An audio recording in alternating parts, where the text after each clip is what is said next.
Tamil serial express ரசிகர்கள் subscribers எல்லாருக்கும் பெரிய பெரிய வணக்கங்கள். வெல்கம் இங்கே ஆல் மக்களே. இன்றைக்கி நம்ம பார்க்க போகிறது என்ன அப்படின்னு கேட்டிங்கன்னா, விஜய்க்கு காவேரி மாசமாக இருக்க விஷயம் தெரிஞ்சிருச்சு. இதை பார்த்துட்டு தெரிஞ்சுக்கிட்ட விஜய் என்ன பண்ணுறாரு, காவேரி ஒன்று சேர்ந்து வாழ போகிறாங்களா, அந்த மாதிரி ஏகப்பட்ட விஷயங்கள் இருக்குது. இன்றைக்கி எபிசோடில் காமிச்ச ஒரு சில சுவாரஸ்யமான விஷயங்களை இந்த எபிசோடில் பார்க்க போகிறோம். வாங்க பார்க்கலாம்.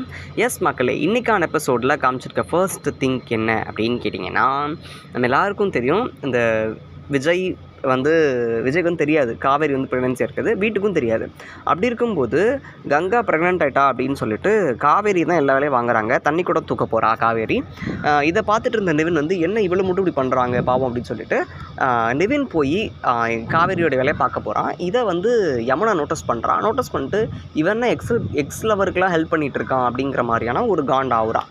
இன்னொரு பக்கத்து என்ன அப்படின்னு கேட்டிங்கன்னா, நம்ம விஜய் வந்து ஒரு சம்பவம் பண்ணுறாரு. என்னென்னா, வெண்ணிலாவை வந்து அவங்களோட வீட்டுக்கே அனுப்பிச்சிடலாம் அப்படின்னு சொல்லிட்டு வெண்ணிலாவோட சொந்தக்காரங்களை தேடுறாரு.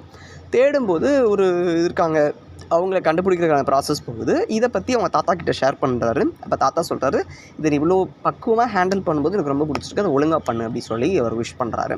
அடுத்து என்ன அப்படின்னு கேட்டிங்கன்னா, இன்னொரு சம்பவம் நடக்குது. நம்ம விஜய்க்கு வந்து உண்மை தெரிஞ்சு போச்சு. விஜய் வந்து காவேரியை கொஞ்சுறாரு.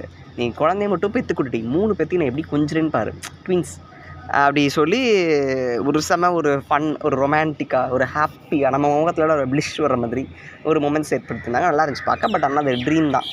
ஸோ அடுத்து என்ன அப்படின்னா, ஒரு சம்பவம், தரமான சம்பவம் தான். இதான் வந்து நாளைக்கு எபிசோடுக்கான லீடு கொடுத்துருக்கு. என்னென்னா, விஜய் வந்து கால் பண்ணி, விஜய்க்கு வந்து இந்த மாமி கால் பண்ணி சொல்கிற மாதிரி, ஒரு லைட் எரிஞ்சிட்டு இருந்துச்சு, ஆஃப் பண்ணிட்டு சாவி எடுத்து வந்துட்டேன், நம்ம வீட்டில் வச்சுருக்கேன், வாங்கிட்டு போட அப்படின்னு சொல்கிறாரு. பக்கத்து வீட்டுக்காரங்க என்ன மேம் பண்ணுறாங்க அப்படின்னும் போது, இல்லை பக்கத்து வீட்டில் வந்து ரொம்ப குஷியாக இருக்காங்க, ஏன்னா ப்ரெக்னென்ட் ஆகிட்டா அப்படி சொல்கிறாங்க. ஸோ வந்து விஜய்க்கு வந்து அந்த பேக் சீக்வன்ஸ்லாம் போகுது. இந்த மாதிரி ஏன் கோயிலுக்கு வர சொன்னால் என்ன ஏது எல்லாமே போகுது. அப்போ காவேரி மாசமாக இருக்கா அப்படின்ற மாதிரியான விஷயத்தை வந்து ரொம்ப அழகாக இது பண்ணிகிட்டு இருந்தாங்க. பட் ஆனால் அது வந்து என்ன நடக்க போகுது, இவர் போய் கேட்பாரா மாட்டாரானே தெரியலையே. அதுதான் சஸ்பென்ஸுக்குள்ளே ஒழிச்சு வச்சுக்கிட்டே இருக்காங்க. அதை பார்க்கலாம் என்ன ஆக போகுது, என்ன மாதிரி இந்த சீக்வன்ஸ் கொண்டு போகிறாங்க அப்படின்னு. இதை பற்றி நீங்கள் என்ன நினைக்கிறீங்க, எது நினைக்கிறீங்க அப்படிங்கிறது மறக்காமல் கமெண்ட் செக்ஷனில் சொல்லுங்கள். தேங்க்யூ மக்களே அண்ட் லவ் யூ ஆல். மறக்காமல் நம்ம தமிழ் சீரியல் எக்ஸ்பிரஸ் சேனலை சப்ஸ்கிரைப் பண்ணி வச்சுக்கோங்க. தேங்க்யூ. பாய்.